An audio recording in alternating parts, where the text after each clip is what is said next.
All right, boys, what's happening? Right, man. What? Good.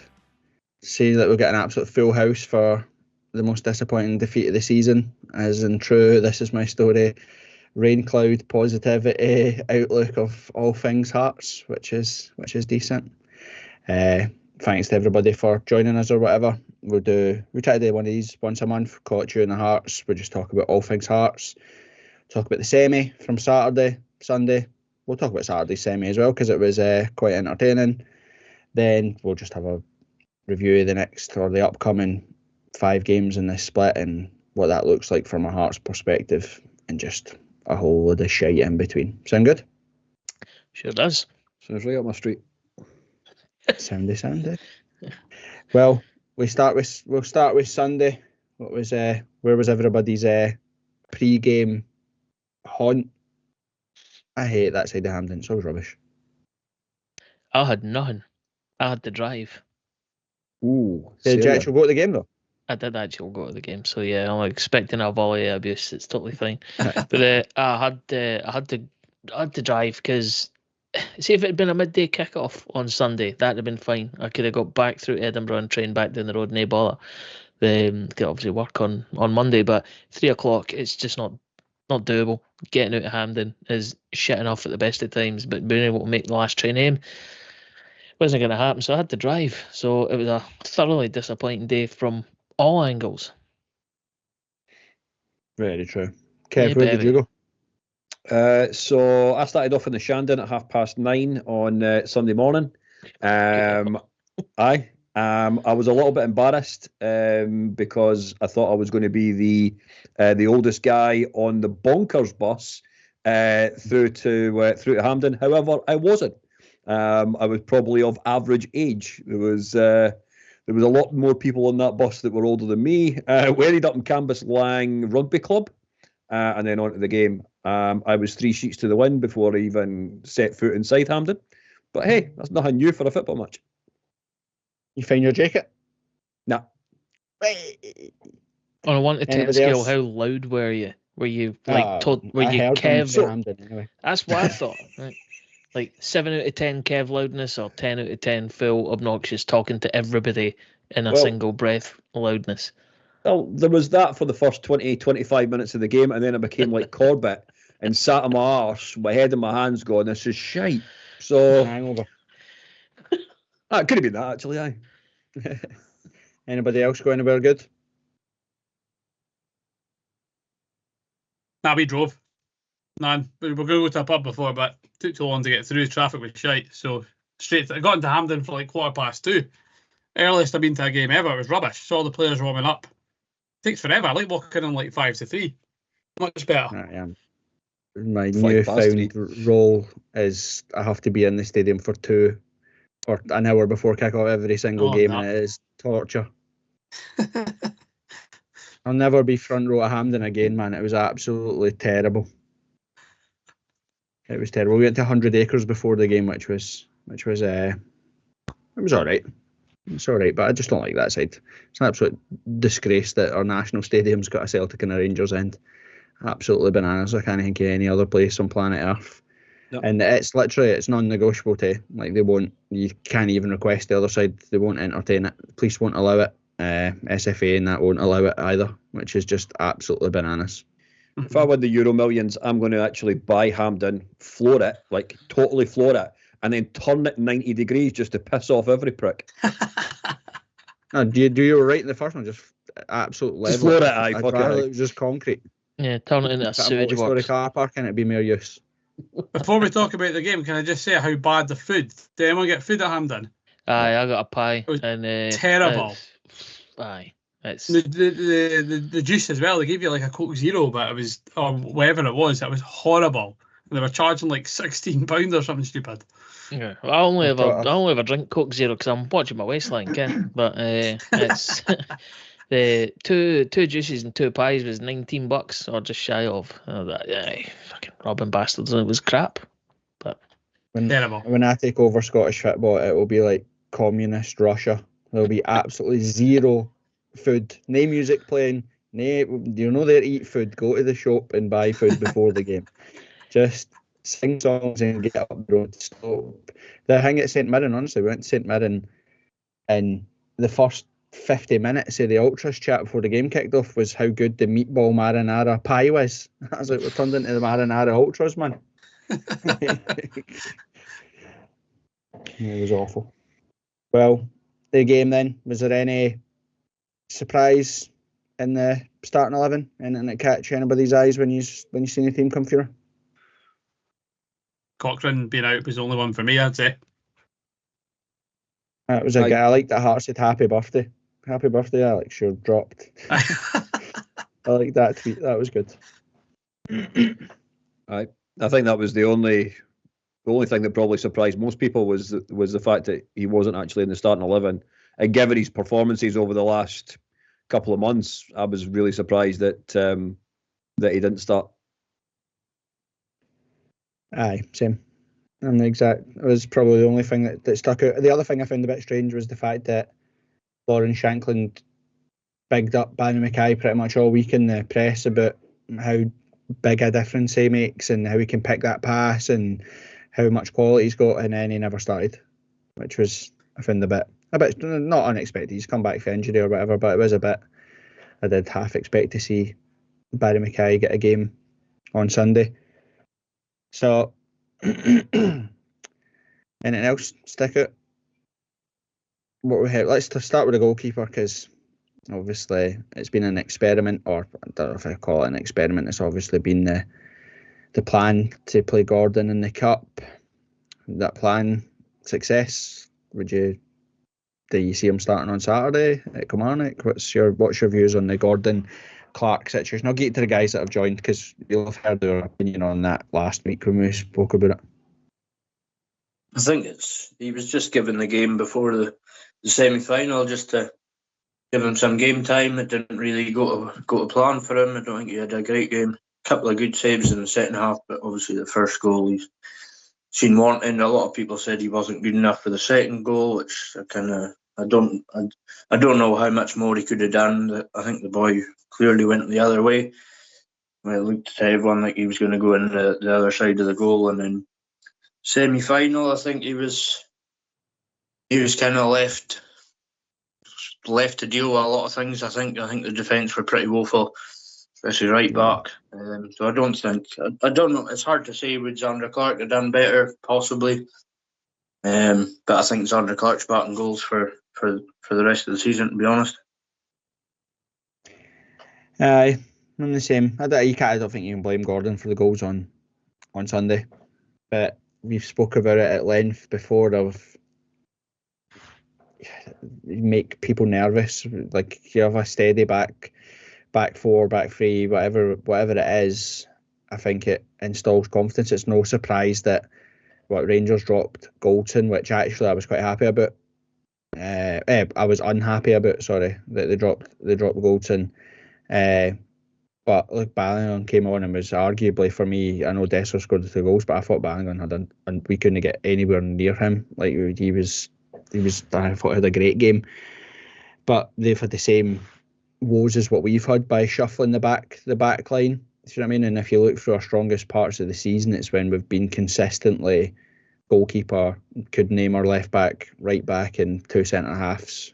So I get why they did it, because Gordon's obviously a club hero and arguably for me the best player that we've ever produced or ever had. But we spoke about it before when we started recording about mentality. That's, for me, that was what killed us on Sunday. It was nothing to do with the performance. It's just mentality. It's that ruthlessness, that killer instinct that, Celtic won on the Saturday, Rangers won the Sunday, Hearts, Aberdeen, Hibs, Dundee United, Dundee, St Johnstone, St Mirren. We never win those games. Never, ever, ever. Celtic and Rangers have just got a ruthlessness about them where they just know when to snap your neck, and we don't have it. We miss those opportunities all the time, and I think that was clear on Sunday. We brought a 41-year-old goalkeeper back for sentiment because we didn't want him to leave without nothing, and the opportunity maybe leave with another trophy, when actually the argument is he currently the best goalkeeper in the squad? I don't know if the answer to that is yes, and that makes me think, was that a risk willing to take? Brian? Just on Gordon, do you think there's any kind of behind-the-scenes agreement to give him playing time to ensure that he gets to the Euros? Maybe. It's a good call. I said on the Open Goal fan forum thing that they never aired it, they cut it. That I actually think, I've said it a million times before, I actually think Gordon, all of the players, the three players in contention at Hearts for the Euros, I think Gordon is an absolute certainty. I don't even think he had to play any games. I think Steve Clarke was going to take him anyway. I think that, probably want him to have some game time, and that's maybe something that they've agreed, but we can now in hindsight argue, was it the right thing to do? Again, Craig Gordon wasn't to blame for any of the goals on Sunday. The horrendous defending and horrendous decision making in the final third is what cost us, which why we're not here gloating, etc. It was nothing to do with the goalkeeper, but it's just that, again, for me, it ticks into the mentality thing where Alan McGregor they brought on in a Scottish Cup final in the last 2 minutes for sentimental reasons, do you know what I mean, to get him his winner's medal and get him on the park. We've gave our 41-year-old goalkeeper the full game, do you know what I mean, which, rightly or wrongly, I don't know if that was the right thing to do. Obviously then, you come out, you're full of optimism, full of bevy, loving it, and within 4 minutes, Hearts have done what they've done 1,000 times before, and we are a goal down from absolutely horrendous, self-inflicted goal. Anybody got any thoughts on the goal? Who's to blame? What's to blame? How could we have did better? I'm going to open my window as well because I'm roasting. I think there's a whole host of mistakes, to be honest. Rolls has got to do better. I think Kingsley initially touches it. I think, am I right in saying that? Was it Forrest? Was Kingsley or Forrest? Falls to Rolls. He's just got to put it out of play, or lump it down the park, or even if the boy that comes in, I think it's Campbell, comes in and there's a chance of fouling him, even if that's the case, just take the ball on the man. Just don't risk it, because when he played it in to Dessers, you knew what was going. I mean, to be fair, I've seen it back a few times and it's really good feet from Dessers, actually. He still has a lot to do. But he shouldn't have been given the chance. And I said all the way along towards the game on the way, don't give away an early goal. Cannot give it away. And within 3 minutes, their end is bouncing. I was like, oh. I think this might not be a complete... I think Cyril Dessers has scored 19 goals for Rangers. 6 of them have come against Hearts. That's absolutely bananas. Darren? Mm-hmm. I'd just go into Matty's comments there, about I don't give Rangers an early lead, and I think that was clearly the game plan, but it's a difficult one, because throughout the season you would say Hearts actually play 10 times better when we're a goal behind. Before, we would go 1-0, maybe 2-0 up under Nielsen, and then we would defend and we'd end up drawing or losing, whereas now our performance comes in the second half 90% of the season, or when we're in a losing position, which is the polar opposite of what we had under Nielsen. And I actually thought, if we go 1-0 down, I thought, right, that's it. That's gonna be the wake up call. Then we're gonna start to play. It gets rid of the nerves and tension at the beginning, but it just never developed. And I think the game plan was wrong. I think the subs and the way we set up, I think, was right. We'll just keep a draw till the second half, and then we'll bring on Cochrane, Mackay, Oda, and Lembakisa, and then we'll put the width into the game after being so narrow in the first half and take them by surprise. And that just didn't go to plan. Obviously, Cochrane didn't come on in the end, but I thought the way the subs came in, it was definitely that was the plan, and it wasn't right. It is a hard one, because I don't know if we'll ever be able to tell you what the plan was. You can see that after 4 minutes, it's hard to judge, because I'd seen it 2 different ways. Ross County kind of invited Rangers on and hit them in the break, so I don't know if that was the idea. Dundee stifled them and just sucked the life out of them, so I don't know if the game plan was the longer the game goes is 0-0. I don't know about you, but all my Rangers friends were absolutely dreading Sunday. They're all dread, and after the game, all of them were absolutely relieved that they played terribly but managed to get through. So I don't know if our plan was to just frustrate them, get the crowd involved, because, like I said, they've drawn with Celtic lost to Ross County, drawn with Dundee, blew the league. I don't know if that was the game plan. We just don't know, because the game plan goes out the window after 4 minutes. You know, we've got no choice. I think you're right there. And after that, the old game plan's gone, and it's right now we've got to go try and win. Long-time listeners to the podcast will know that I've had a running battle with Kai Rose for ages.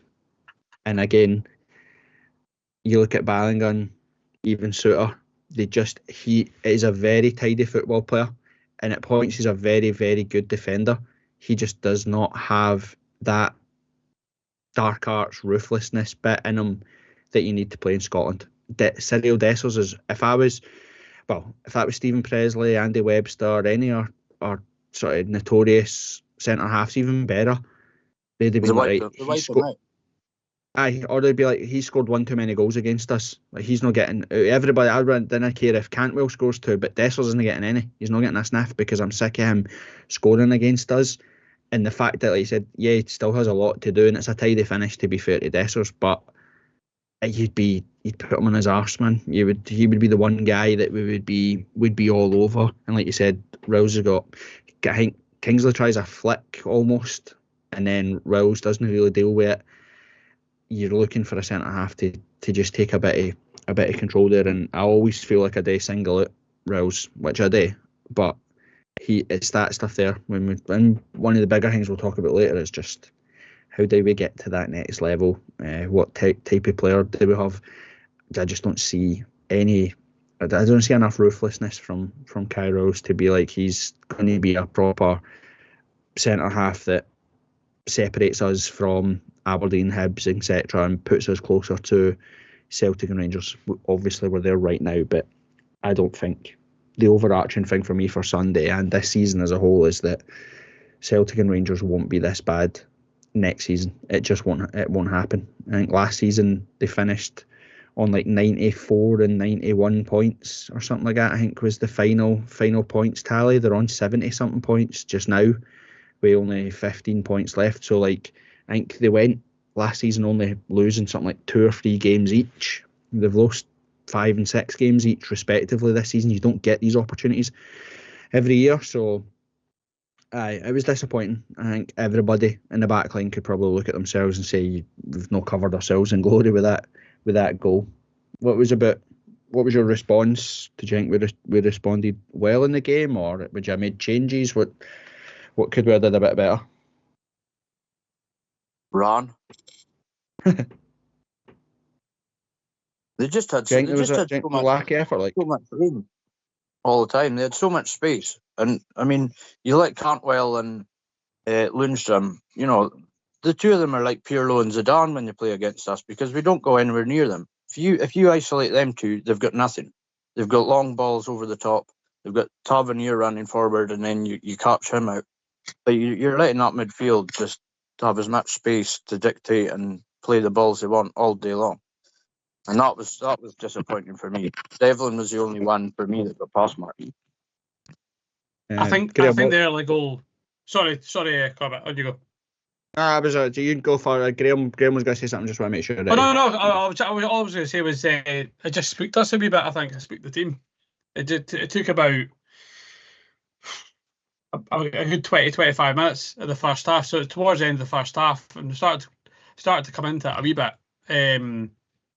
There was that chance. We'll get on to it. But I was saying that there was 6 really good opportunities in the game, and it's been like us all season in league games against lower opposition. We create these good chances and then we blow them. And the problem was, this is the semi-final. It's on TV, loads of people watching it. And I think take one of these chances, this Rangers team, who are, well, for them, they're probably a bit low in confidence. They weren't play. I still think they didn't play very well. Rangers, for their level, they were pretty poor the whole game. I think they could have scored another couple at the very end. But overall, I was quite shocked, to be honest. They were quite a direct team. I didn't realise how direct they actually were. Although a couple of times Campbell did, like Darren was saying, they did cut through the middle very easily. But you'll get onto the chances. You know what I mean? Forrest towards the end of the first half, where he steals it from Lundstrom. He's got 3 options. He's got Shankland, he's got Grant, he's got Vargas, and he chooses neither. He chooses none of them. But I mean, all he did was pass to one, and we're getting a shot at goal. So that was that. You know, in the second half, that continued with some, to be honest, some, let's say, guilty chances. Maybe not as in that category, but close to it. Just a pass and it's a tap-in. You know, the Vargas to Forrest one, for example. But without, I don't want to jump ahead. But yeah, it just took about 20-25 minutes to grow into it. And then there was a really good spell second half where we had Rangers in their own half for a wee bit. But second goal killed it. That was it. Right. Graham, what were you going to say? Yeah, just between Darren and Matthew, they basically covered what I was going to say. But Sorry. no, it's okay. It's cool. Yeah, I could understand why they're trying to find the perfect way to goal, and I can understand them trying to make the best out of the chances. But better players make better decisions. You know. Yeah, that's it. It's exactly it. The decision making in the last third was what let us down. In fact, as far as I was concerned.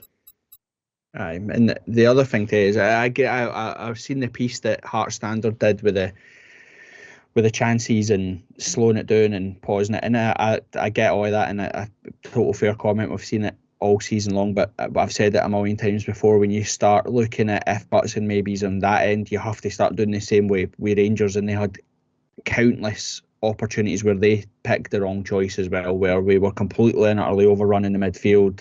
They had options left, right and centre, and they took the wrong option too. So yeah, I get it from a Hearts perspective.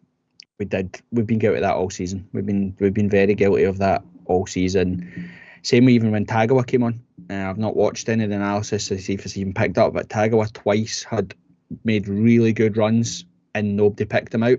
It was the same against Livingston as well, when he actually made some really good runs and got Bagan and Suter off guard almost, and we never picked the ball. So when you go into that territory from a Hearts perspective and you start slowing things down and pausing things and looking, yeah, it looks bad. But as we said there, then you take the Silva's dived when there's no one near him. You can tap the ball in. There are a couple of chances in the first half as well where they've overplayed Rangers and lost their opportunity. So yeah, it was disappointing.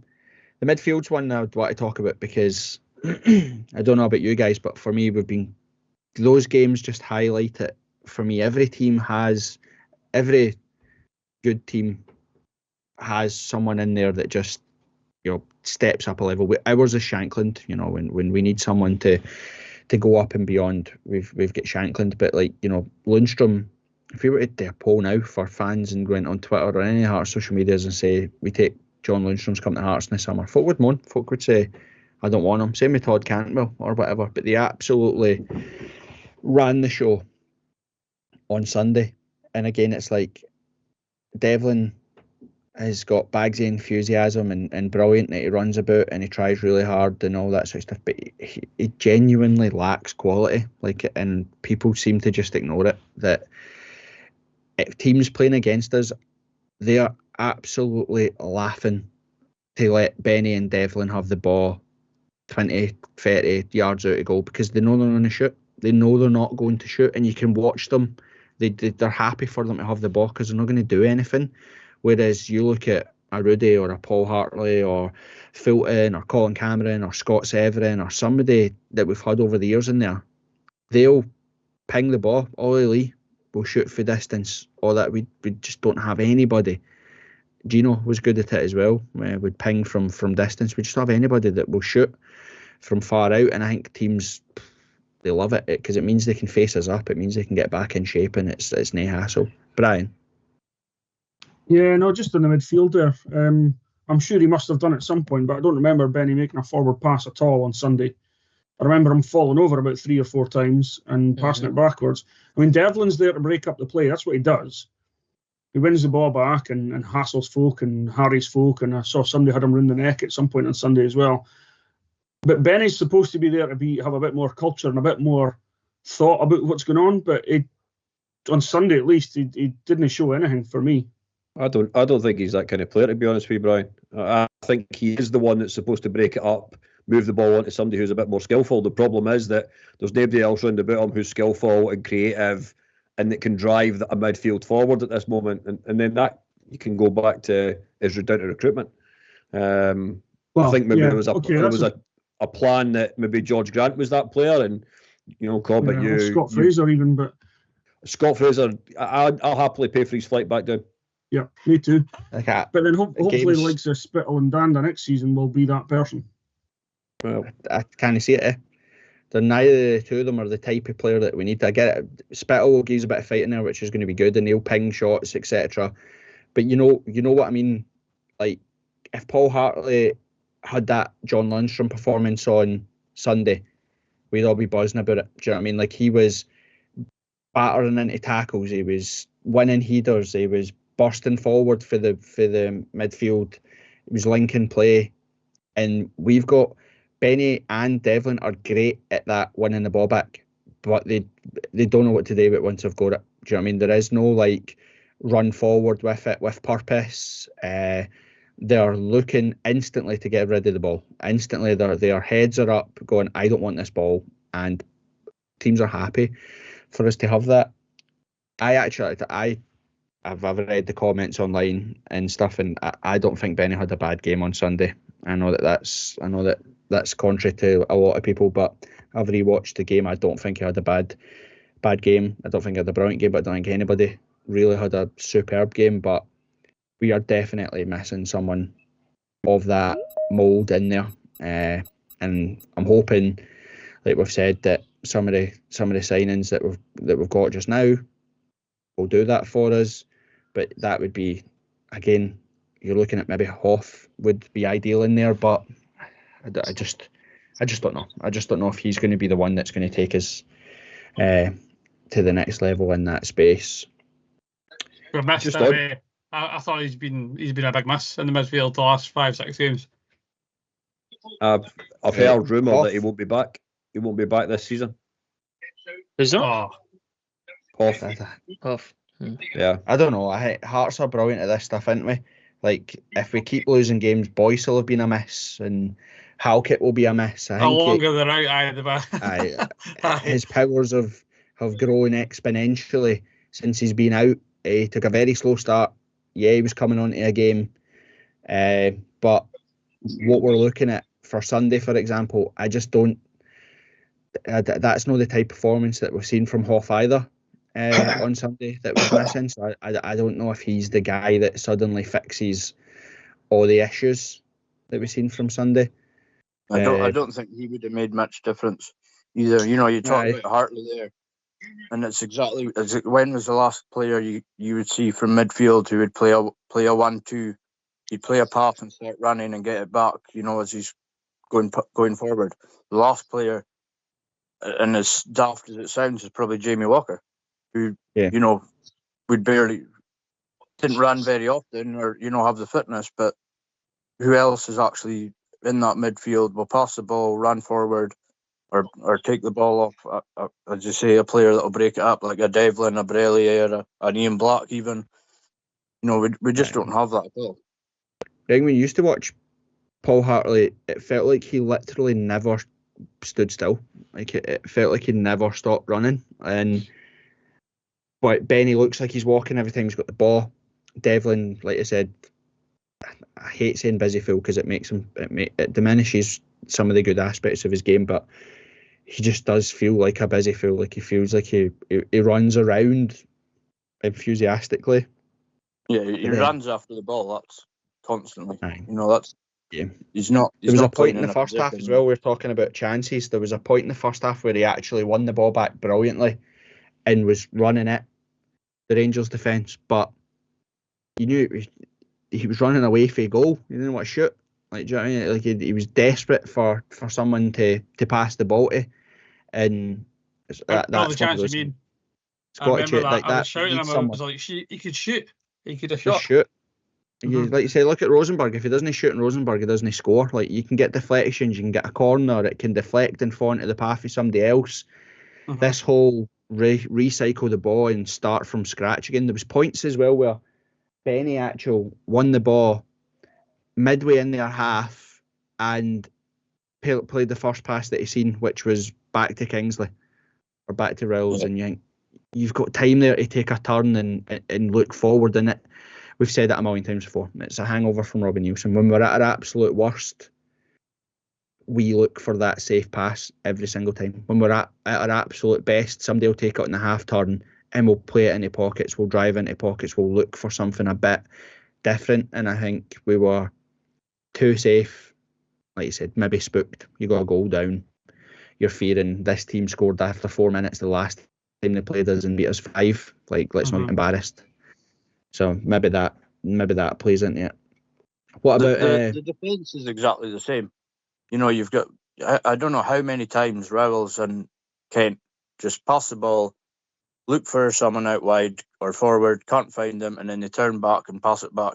You know, if you take out the two centre backs passing each other and Benny and whoever, the two centre mids passing back and forth, if you take them out of our games, there's very little actual, positive passes or even positive play. You know, it's just back. We're just passing it for the sake of passing it rather than, making a move or taking a risk. Yeah. Yeah, I know you like him, Corbett, but I really don't rate George Grant. I'm sorry. I think he's a squad player at best, and I think as I think you said before on Twitter or something, he'll be on decent money. And I think for next year, I think he's be 30. So a 30-year-old squad player on decent money, no, I'm sorry. One good game in 5 doesn't do well for me. He can turn it on against Livingston and against bottom 6 teams and stuff like that. But if we're looking for this, Paul Hartley, Colin Cameron replacement, he is not it. I'm sorry. No, and to make myself clear, I've never ever thought that he was that guy. No, yeah, no, yeah. Yeah, but like he is, rightly or wrongly, is the only one of the midfielders that we have that will take it on the half turn. He's the only one that will take it and try and do something positive with it. Do you know what I mean? Like Benny and Devlin are great at winning the ball back, but their instinct is get somebody else. He's the only one really that will hold on to it. Don't get me wrong, he's got shortcomings in his game 100%, and he had a bad game on Sunday. Like, I've defended him in other games, but he didn't have a good game on Sunday. But you're right. The whole point of building on what we have is to get better. Do you know what I mean? And yeah, we're still talking about our best midfield as being sort of Benny and Devlin. That was 2 seasons ago. Like, how do we move the squad on? How do we get to that next level? How many times do we have to watch that type of Benny and Devlin performance, and when does that just become that's them? That's as good as they're ever going to be. Like, do you know what I mean? Like, we keep thinking that something's going to click and they're going to go up to this brand new level, add goals and take people on and all that. And I just do we think that Barry Mackay could be maybe recast as a number 10 instead of a winger, given his vision and his passing and stuff? Aye, but I've said that as well I've said that on the pod before. He's the one I'm looking forward to the most to see if Naismith can find something in him. But even you see Shanklin absolutely roast him on Sunday because Shanklin did the hard work, broke and got the ball, and Barry and I hate saying this because he probably doesn't. But when he runs away from it, he knows where he should be going. Barry Mackay is too sensible and too intelligent a football player to know that isn't the run to make, but he doesn't want the ball, so he's ran away where he knows he's not going to get the ball. He wants somebody else to take responsibility for it. Shanklin, he should have ran the channel, and he didn't. He ran inside, ran into the exact space that Shanklin was, and Shanklin absolutely roasted him for it. And I'm like, Barry Mackay's looking for Shanklin to make that run. He knows that that's where George Grant should be, or Devlin, or whoever, if he has the ball in that situation. So he knows exactly what he's doing. If you say, I think he's evading responsibility. That's the type of player we don't need. That's that thing that at his absolute worst, that's my worry, is that he's evading responsibility. That seems probably harsh because he probably isn't doing that, and there's also expectation. I think Hearts fans, myself included, have maybe got this huge vision of how good a player we think he should be, and is that different to actually what he can deliver, and is that, do we put too much expectation on him to do something? I don't know, but it's definitely an area of the park I think that we need to invest in, like, big time. So anything else the first half that caught anybody's eye that we've not spoke about yet? No, I don't think so. Do you expect more changes or bigger changes at half time, or what was your thoughts on this start of the second half? Because we kind of grew into the game by the end of the first half. We had a couple of not a bad chance. I think our best chance we would have been offside anyway, wouldn't we have? The Kent one. I saw I didn't know it was actually offside. I saw the replay. The Forest one that I mentioned before, that was actually, like I'm saying, it was a decent chance, but it was just Forest got his head down, didn't look up at all. Didn't see Shankly, could have slipped him in, could have dinked into the back post for Forest. It's a tap-in. Did nothing. Yeah. Seems to be a big problem with us, isn't it? It's the fact of those players like Forrest, like Vargas. Oda's maybe not as bad as the other two, but the amount of times you actually see them lift their head to actually see where others are on the park. Now, I fully understand it. You know, if you've been playing football, and I would guess most of us have played football at some level, you know where players should be anyway. You look at the Livingston game, for example. You know, the first 3 goals are all exactly carbon copy of each other. Down the wing, pop it over. But the only person that actually lifts their head in that whole scenario is Cochrane when he sets up. Was it Oda he set up? I'm sure it was. Everybody else, yeah. There was no looking up at all.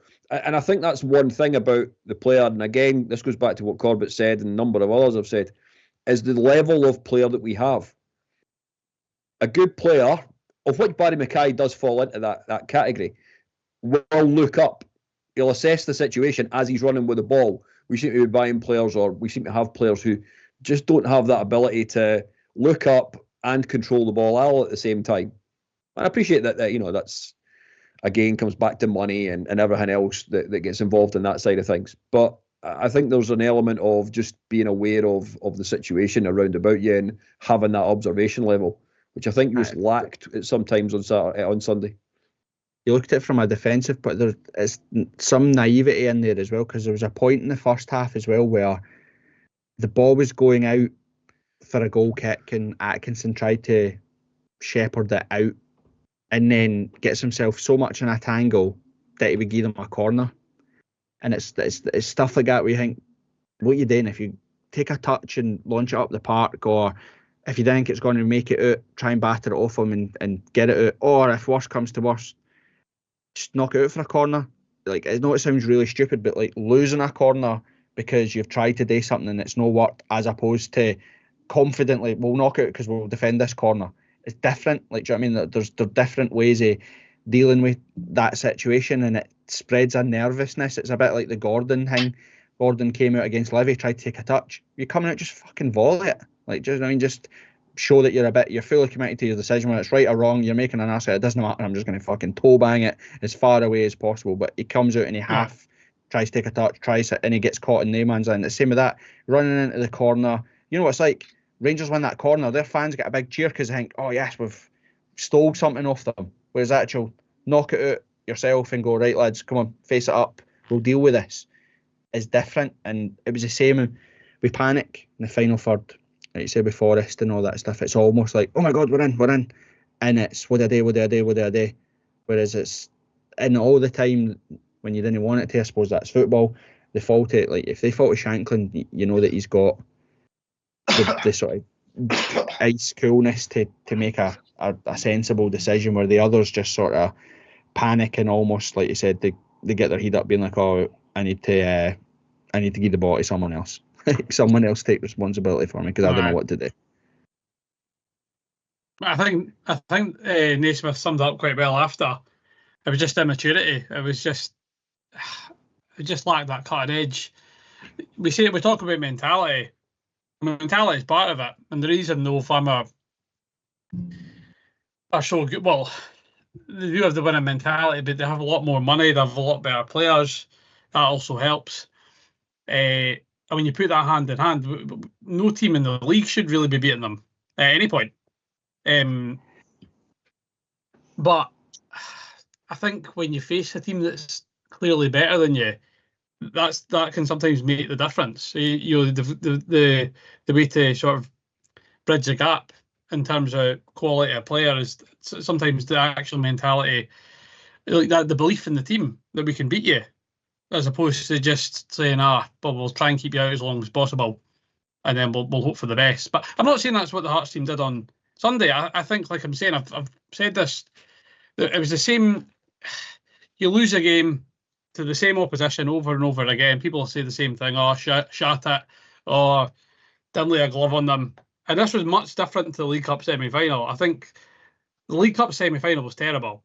We did nothing. The whole game, there was like not even. I don't remember one attack. I think Kent had a header from a corner, and that was it. This time there was plenty of chances, and it was just that immaturity, like Naismith said, and the final decision, the calmness. Maybe, like you're saying, Corbett, you said in the group chat, maybe that equates to shite in the bed. You know, just maybe, I don't know what to do with the ball, like who to pass to. Revisionism's a big thing, because if you remember, at half-time of the semi-final in the League Cup, we cheered them off the park. We cheered them off the park because we grew into the first half and we got it to 0-0 at half-time, and we're like, we're in it, brilliant. But we did exactly what we did this game in the start of the second half. We're 2-0 down after 4 minutes. It was a penalty, 5 minutes wasn't it? The restart, because there's a penalty again. Yeah. Indecisiveness, dealing with that situation. Our goalkeeper didn't come, then did. Made an arse of it. Then he makes an arse of the free kick because he's miles out of position, etc. And I was a bit like that on Sunday as well. It's just a different type of shite in the bed. Do you know what I mean? Like, to be honest, if you look at, I think Darren spoke about it actually in the chat as well. Our first substitutions, we've brought a right back and a left back on, and I don't know if that's a glaring indictment of the squad in terms of forward-thinking players or whatever. But like, you bring in Cochrane on, and again we're asking him to go and play a position that we didn't normally get him to play. You're changing the shape, which is fine because you're chasing the game. But like, what do we bring on? Tate. So we bring on a sitting mid, a right back and a left back, and then 2 punts with Tagawa and Oda. That Oda, we've seen stuff from, but the other one, you're hoping. You're just hoping that they can go and do something. Hey, Darren, you get a hand up. What you gonna say? Yeah, just for that about Naismith coming out after the game and going on about immaturity. I mean, all the weeks previously, all he's been talking about is, we've been there so many times in the past, we've been there before, we've learned from the last time, and you know, we experience these things, and how many times we've been close and in semi-finals, and then it's like 2 days before the semi-final, it's like he found out the stat, we've got the second youngest team in the top league, because that's all he talked about in the build up to the game. It's all he talked about after the game. And I was like, well, how can you come out and say, we learnt from the last game, and we're in these occasions forward in the last 6 and all that, and then you come out and say that, it was like an immaturity in the team and the performance. Like, he's been there as a Hearts player, and obviously, you know, and not one. A lot of these players have as well. So it's not like it's just a bunch of 15-year-olds that are starting a cup game for the first time at Hearts, and you know that they don't know it. I just didn't buy that at all. I think maybe some naivety on his part as well. He's a young manager that maybe tried an approach for the League Cup semi-final that didn't work. He was very bullish in the press with his comments about this is the perfect time to play Rangers and they'll fold and their fans don't like them and all that sort of stuff. He tried to be a bit more, maybe more ambitious with his comments. He'll learn to, and the difference, and maybe this is naivety on my part, is that Robbie Nielsen, if I was standing with Robbie Nielsen, he was telling me the grass was green and water's wet, I'd be like, I'm not sure. Like, you just never filled me with any confidence. I never believed anything that he was saying. Naismith, and again, you get the benefit of the doubt, because if you say something and then you see it work and you get results, then you're allowed to. How much, like, people talk about Pep and Jurgen Klopp, 9 times out of 10 they're talking absolute shite. They're just spraffing nonsense, but everybody's like, brilliant, Pep, that makes perfect sense. And I thought, like, maybe Naismith when he talks, I do see what he's saying, and I kind of believe that he's maybe trying to get it better. But I think there is no doubt that I think Naismith got it wrong on Sunday. His comments were probably ill-advised, and like you said, he total flip-flopped for, like you said, oh, this is the best time to play Rangers, to now suddenly, oh, we've got this world-leading young team with 30-year-old Grant, 30-year-old Shanklin, 41-year-old Gordon, King. Like, it's like, come on. Do you know what I mean? So, I think. And you go, Kev. Sorry, I was just going to say, I think the other thing that we all probably thought walking out of Hampden was the fact that both Dundee had taken points as well as Ross County had taken points. And then go back to what Matty said there just now, you have that, well, if they can do it, why the hell can't we? And I fully appreciate that, a semi-final of the Scottish Cup is a totally different scenario and situation to a league game at Dingwall. But when you consider the actual end result, you start to wonder, and you do start to have those particular questions that sit in the back of your head. As I say, from my point of view, there's loads of different elements that come into it, but I think that's where a lot of Hearts fans sometimes sit, especially right after the game, is that, well, Dundee did it, so why the hell can't we? Or Ross County took 3 points off them, why can't we beat them? And I think there's an element of that around Sunday's performance and result. I go back to, and the only thing I can liken this to that's relevant for Hearts fans is us in the derby, right? We could be 50 games unbeaten in the league. We could be never 1-7. Our mentality as a club switches. So if we play Kilmarnock on Saturday and come 5 o'clock, if our next game is Hibs, for the minute that full-time whistle goes to the minute that the game starts against Hibs, the mentality of the club changes. It is, we do not lose this game. We do not lose this game. History's on our side. This is our game. You win this game at all costs. Nothing happens. You leave everything on the park. The worst thing that could ever happen is you lose this game. Do not get beat. And that's what it's like for Celtic and Rangers in semi-finals and finals. It doesn't matter whether they've lost to Ross County, drawn with Dundee. This was their escapism. This was their, doesn't matter what happens, win on penalties. Celtic won't remember, oh, I'm not celebrating this Scottish Cup this season because we needed Joe Hart to try and score a penalty to knock Aberdeen out in the semi-final. They won't care. All they'll care about is they won the trophy. That's all that matters. And when they come to playing in Hampden, there is something in their club where they flick a switch and they say, nope, whatever happens, come 5 o'clock on Sunday, we have to be in that we have to be in the final of that cup. And at the end of that final, we have to have the trophy in our hand, because if we don't, it's a catastrophic failure of the club, and everybody, from directors to fans to everybody, will leave.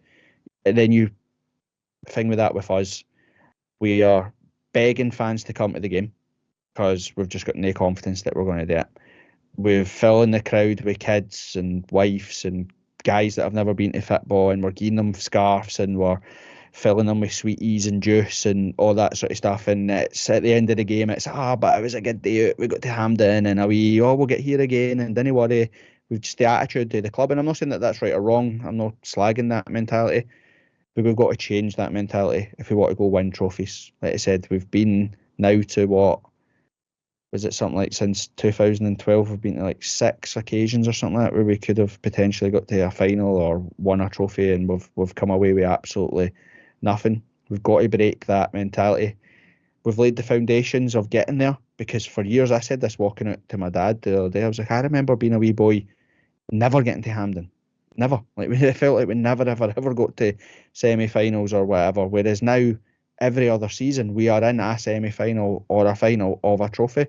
We have to start now changing that to be like, who cares if we got to Hampden?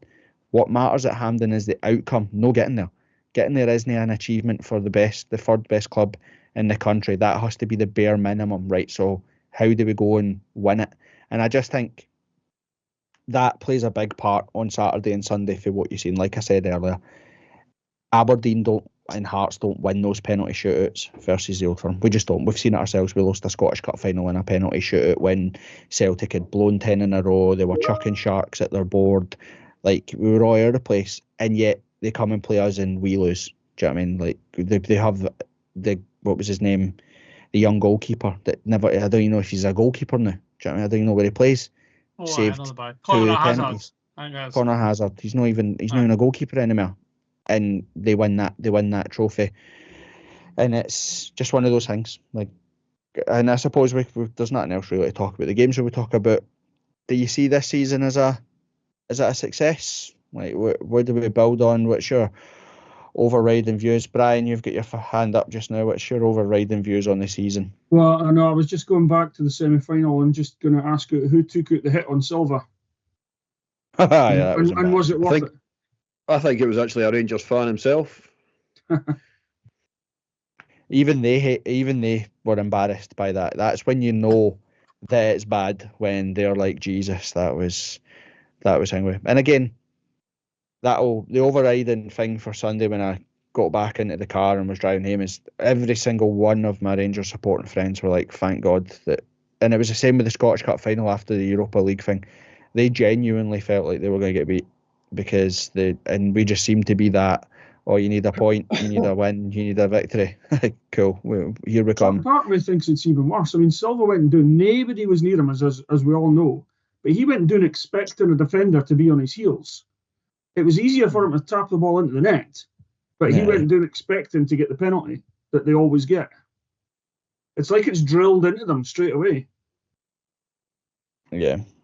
So what is the thoughts for the season then? Is third enough in 2 trips to Hampden? Is that good foundations to go move on to next season? Like, what's the thoughts for everybody? It's consistency. Yeah. Beat Kilmarnock, makes your third. Yeah, it's slightly better than we did last season.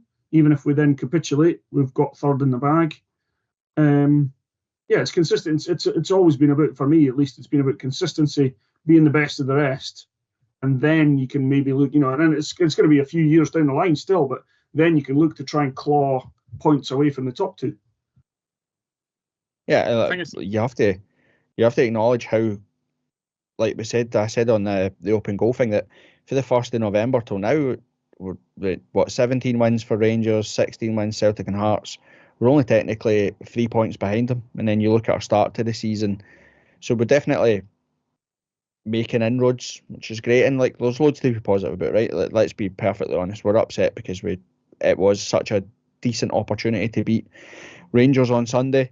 And winning a trophy always triumphs or tops a third place finish. But it does feel like a bit of a kick in the teeth. But Kev, what's your overarching views for the season then? I think we've spoken a number of times about this on the pod, that Savage would have sat down along with other board members, Naismith, his father, and his uncle, and sort of decided on what the season looked like. The likelihood is that involved at least a trip to Hampden for a cup semi-final, of which he's now done 2, and to get third place in European football. So on paper, yes, I think you'll find that the club and majority of fans will probably agree that that's actually a half decent and successful season. As you rightly say, is it 3 points? Is it since the 1st of November? Is the difference between ourselves and Rangers, or ourselves and Celtic? So when you consider that whole element since then, it is a fairly successful, and probably one of the most successful since back in the Burley days. And from that point of view, it gives you hope. It gives you, and that's what kills you, but it gives you that hope that next season will make another step forward. So a lot of, from my point of view, the season has been a success, but it now comes back to the management of the club and how they actually recruit for the summer. That will determine for me as to whether or not this is actually something that we can build on, or is it just another flash in the pan? Yeah, man, I think it's telling that it's only the first time in our history that we'll go 3 seasons in a row qualifying for European football or having the opportunity for European football. So, like, yeah, it's hard not to look at things in the short term and the disappointments we've had, but the actual long term future, again, mirror yourself with Aberdeen. Aberdeen were in the same situation as what we were last year, trying to balance, European group stage football plus domestic football, they are 3 points above the playoff spot with a chance of dropping into the Championship. And we had a bad season last season and we finished 4th. Do you know what I mean? Like, so we've then finished, third, fourth. If that's the long-term future for the club, then we'll be in a good space. So there's loads to be positives there with. We got to add trophies though. That's the big thing. Third place finishes are great, and I keep talking about it before. You're measuring micro dicks between Aberdeen about who finishes best of the rest. Let's start putting trophies into the trophy cabinet, because we're not going to be in 10 years' time remembering that we had £6 million in the bank for Europe and it bought us a big fancy screen at Tynecastle. It's trophies that matter. Does anybody else get any different opinion or anything you want to say about the season overall? I think it's been good. It's been good overall. I think poorish start, came into it. Really good run recently. Got to Hampden twice, which, like you're saying, we need to change in the long term. And Naismith speaks quite well about that. He says he wants to change the mentality of the club from top to bottom. And he's got that. He's got that in him himself. Like, that's why he made it to the top himself as a player. So hopefully he can instill that as a manager. And I think, like you were saying, you've said it in the community chat, getting Europe was the most important thing this season. A trophy would have been a great bonus. Don't get us wrong, but it was all about that on building, because the last time we got into Europe in the group stages 2 seasons ago, we had to spend probably, I don't know how much it was, but a large chunk of money on doing Tynecastle up, getting the big screens, the hotel's now finished, all that sort of stuff. So all the money is going to go on the women's team now, and a wee bit will go on the men's team. Nice. But at least the women's team will become really good. But no, I think at least the women's team can do it. Aye, Yeah, that's right. Rangers are the only team we've not beaten this season. It's really annoying. I really hope to beat them in the last day just to complete the set. I'm like quite OCD like that, to beat everybody else. That'll upset me even more. If we beat the Rangers under 15s in the last game of the season, when we've had 2 opportunities to kick them in the teeth, I'll be furious. It'd be funny though if they somehow get back into like if they beat Celtic at Celtic Park and they're level in points, and I know it's unlikely, that they're going to win the league, because Celtic probably will because of the goal difference. But if we can have a say in the title race, because you remember the Austin McCann goal all those years ago, we stopped Celtic winning the league at Tynecastle, even though we didn't have much to play for. I think we'd already finished third in that season. It's nice to do that, to have a say, even though you don't have much to play for. But goals is the main downside, I think, of the season. We finished was it fifth? That I thought we were third. Hibs really? Finished third. That's why the last 10 minutes of Helicopter Sunday, the Celtic fans are upset because Hibs and Rangers stopped even playing football. They were passing the ball about because we finished fifth that season. I must have misremembered. That's terrible. One of the 3 seasons Hibs have finished third in the last 25. So that's why, like, my dream scenario would be Helicopter Sunday just to upset Celtic fans, because the tears and snotters on Sunday after we got beat were absolutely superb. The Lions into Rangers patter in the Marguerite, and even though we've beat them twice, and it would be just the absolute implosion of tears and snotters would be funny. Graham, you've had your hand up. What you were going to say? Sorry. I'll shut up. Yeah, no, it's. I think just the away form. Winning 10 games for the first time in 30 years. I think that's massive. The most. I think that's the standout stat of the season. I mean, obviously getting to 2 semis is nice, but whatever. But for me, it's the 10. Winning 10 away games, and it could be more, because I've said it on this a few times, and I think that one of the things that let us down as a football club was having that Jekyll and Hyde mentality for 30 years. Stay solid at home and play for a point away. Stay solid at home and play for a point away, and I think opposing managers clicked onto that. They said, "Yeah, go out there. Just Hearts don't travel well. Just keep your shape, keep disciplined, work hard, and you won't lose." That's basically the team talk for a Motherwell manager, for a Kelly manager. But I think next season, the most important thing for me is replicating what we've got, because I think if we can create this kind of, not culture or something, but we can create this habit of not having that Jekyll and Hyde thing, and it takes away that team talk for the opposition manager. And the other thing, sorry. Aye, you're absolutely right, mate. That's a very good point, something that we maybe potentially would have overlooked talking about this, but it's the impact it has on the other teams as well. Like, you better believe that Aberdeen and Hibs, because if Hibs sack Montgomery this season, in both the seasons that we've finished third in the last 2 to 3, Aberdeen and Hibs have went for 3 managers in a season. And that comes down to coming in on a Saturday going, fuck, we've had a shite result. What was the Hearts result? Fuck, they've won. Do you know what I mean? And that's that mentality. It's the not just getting the 3 points, but it's the knock-on effect that it has. It means it puts pressure on Hibs to win every game. It puts pressure on Aberdeen to win every single game. Like you said, that you take points. We did it last season. I remember watching Rangers versus Aberdeen at Pittodrie thinking there's no way Aberdeen are going to beat Rangers. So like, then you start doing the math, right? So we're only 3 points behind, and if we win, we'll be here. And they beat them 2-1, and you're like, oh, Jesus, that's sucked the life out of anything. But like you said, the big thing, and that's what I like about Naismith and why I was kind of optimistic about Sunday. He's been there as a player, so he knows all the stats. He knows, you've no won in Perth in 10 years, you've no won in Kilmarnock Connect, you've no won at Celtic Park, you've no beat Rangers at Hampden, and he's went and put loads of that stuff right. So that is a real positive. And our home form is. When you go. We finished third, a good few times, and we've just never built on it. And I think it's really just because we've not ignored the away form, but we've focused much more on the home form. And I think that's the telltale sign of a progressing team being able to win away from home regularly, getting at least 10 away wins every year. And I think that's the way that you change habits, you change cultures, and you change perception within the rest of the game. And I think that's the most important thing for next season, I'd say. Yeah, that's a very good point. Darren, what were you going to say? That was the point I was going to make, is the away form is just, if you look at our away form over the years, it's just been horrendous. But that's been the biggest thing for me.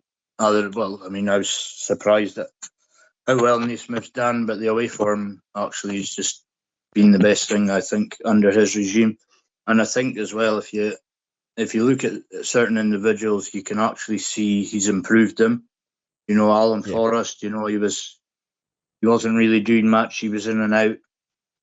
He's really improved under Naismith. You see Denham, Tate, and even Devlin to an extent there's slight improvements there.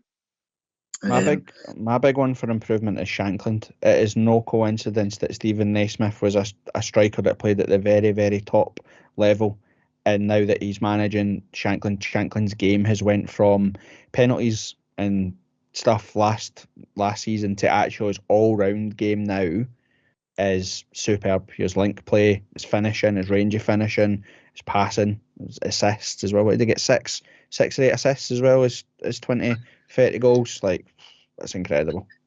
Yeah, and Newton as well. 8 assists, as you know. 8 or something. I'm sure it's 8 or something like that. Aye.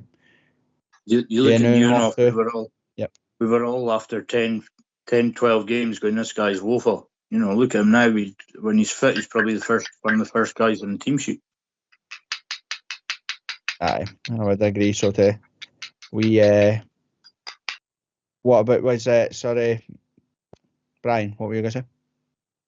No, it was just when you were talking about Shankland there. I think without subscribing to a stereotype, I think that we're somewhat. We've got 5 games left.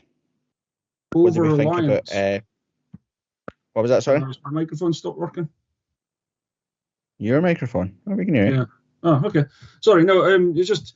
I wonder if we're, without being stereotypical, if we're too reliant on Shankland, to the detriment of getting passes out to other players that are in better positions. Like you were saying earlier on, Tagawa makes runs, and nobody sees him because their immediate thought is get to Shankland, or Shankland's dropping deep to try and get the ball. where all the focus is on him, whereas maybe we should use him as a bit of a decoy, for want of a better phrase, to take pressure off and get the ball into better space. Well, I actually think that, like I said, when we're at our best, that is what happens. Shankland, like I said, against Livingston, was perfect at that. He was drifting. He knows it's like, right, well, we're going to stick a centre half on you, or maybe sometimes two. So it's up to your Vargas, your Forrest, your Mackay, your Grant to then go by him. Like, do you know what I mean? And he will always be the focal point for the opposition. Stop Shankland and see where it takes us. That's where you need those guys to take up and sort of go beyond. And that's where Lopin, like a Danda or a Spittle, could potentially make a big difference. Big difference to us as well. So, Kilmarnock on Saturday. I know we spoke about it a bit in the group chat or whatever. People, is it a dead rubber, or do you think Hearts will be up for it one last big push and then call it quits? I think it's exactly that. It's exactly that. As if they take 3 points, I think even a point would be enough, isn't it? Mathematically, a point and it is enough on Saturday to effectively it's got to be cement. a win, Kev. A draw would leave it. Would be 11 ahead with 12 to go. Aye. But again, it comes back to.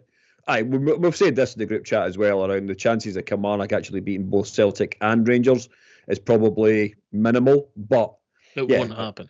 Yeah, from that point of view, get yourselves in the best position possible, and then it means that the next 4 games are dead rubbers. However, it would be nice to pop in a decent performance against both of them to even just to mix it up. Make it a bit more interesting between the games and the end of the season, and from that point of view, you just start to think about recruitment. Well, I think you got to get some momentum. Like Hearts, I would want Hearts to go win and seal third rather than get third. Do you know what I mean? Like if you get beat off Kilmarnock and then Kilmarnock just run out of games. Also, we've only lost 2 league games in 2024. Do you know what I mean? Like those stats are good momentum things that play into the minds of Aberdeen and Hibs and stuff for next season. It puts pressure on them to be like, right, well, we've got to start fast because Hearts have lost 2 games in a calendar year or whatever it is, or they're 5 undefeated, 6 undefeated coming into the new season.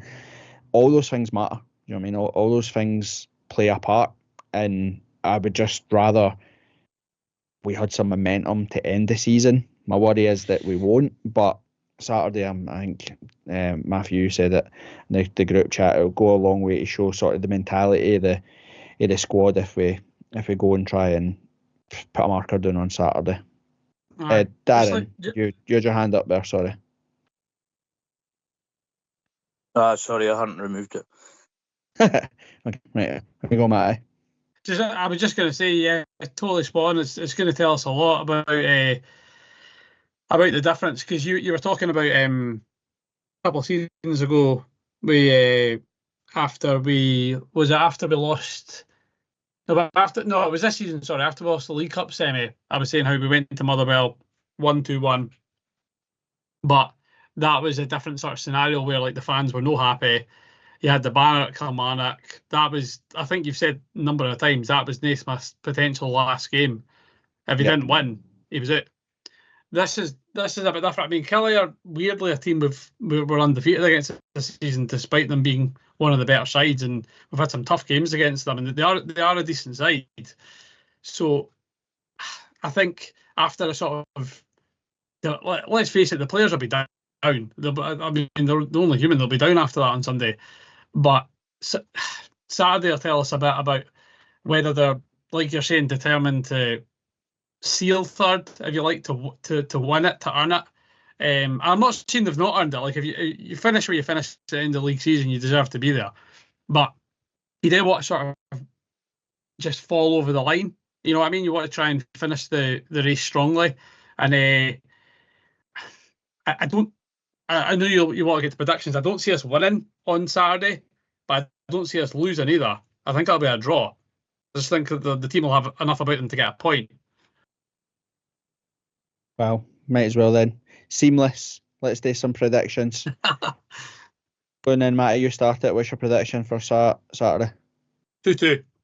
Desmond. Class. Desi. Kev.